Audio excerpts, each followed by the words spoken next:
युद्ध हुआ तो सिर्फ 4 दिन में घुटनों पर होगा पाक। पड़ोसी मुल्क के पास नहीं बचा गोला बारूद। रिपोर्ट में बड़ा खुलासा। पाकिस्तान की सेना इन दिनों एक गंभीर गोला बारूद संकट से जूझ रही है। समाचार एजेंसी ANI की रिपोर्ट के मुताबिक सेना के पास सिर्फ 96 घंटे तक युद्ध लड़ने के लिए जरूरी गोला बारूद बचा है। इसका मतलब है कि अगर कोई भी उच्च तीव्रता वाला युद्ध शुरू हो जाए तो पाकिस्तान की सेना ज्यादा देर तक टिक नहीं पाएगी। इस संकट की एक बड़ी वजह पाकिस्तान द्वारा हाल ही में यूक्रेन को भेजा गया हथियारों का जखीरा है। खास तौर पर 155 mm आर्टिलरी शेल्स की भारी मात्रा में आपूर्ति से पाकिस्तान के पास अपने भंडार खत्म हो गए हैं। ये गोले पाकिस्तान की आर्टिलरी आधारित युद्ध नीति के लिए बेहद जरूरी हैं, जो अब सीधे तौर पर प्रभावित हो रही है। पाकिस्तान की हथियार निर्माण company Pakistan ordnance factory POF जो सेना को गोला बारूद उपलब्ध कराती है, वो अब पुराने उपकरणों और सीमित उत्पादन क्षमता के कारण घरेलू मांग पूरी नहीं कर पा रही है।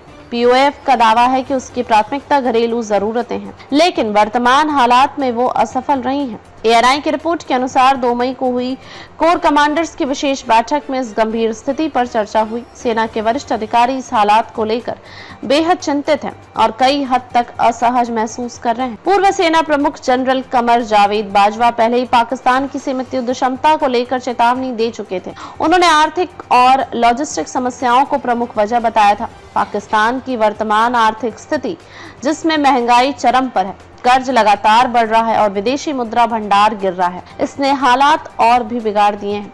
इस संकट के कारण सेना को अपने प्रशिक्षण अभ्यासों को रद्द करना, राशन में कटौती करना और युद्ध अभ्यास स्थगित करना पड़ा है, क्योंकि ईंधन की भी भारी कमी है। बढ़ते खतरे को देखते हुए पाकिस्तान ने भारत सीमा के पास नए गोला बारूद डिपो बनाना शुरू किया है, लेकिन जानकारों का कहना है कि जब भरने के लिए गोला बारूद ही नहीं है तो इन डिपों का कोई रणनीतिक फायदा नहीं होगा।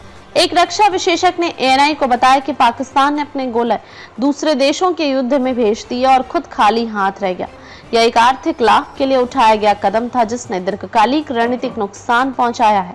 यह रिपोर्ट ऐसे समय में सामने आई है जब भारत और पाकिस्तान के बीच तनाव चरम पर है, खास तौर पर 22 अप्रैल को पहलगांव में हुए आतंकी हमले के बाद, जिसमें 26 लोग मारे गए थे, जिनमें ज्यादातर पर्यटक थे।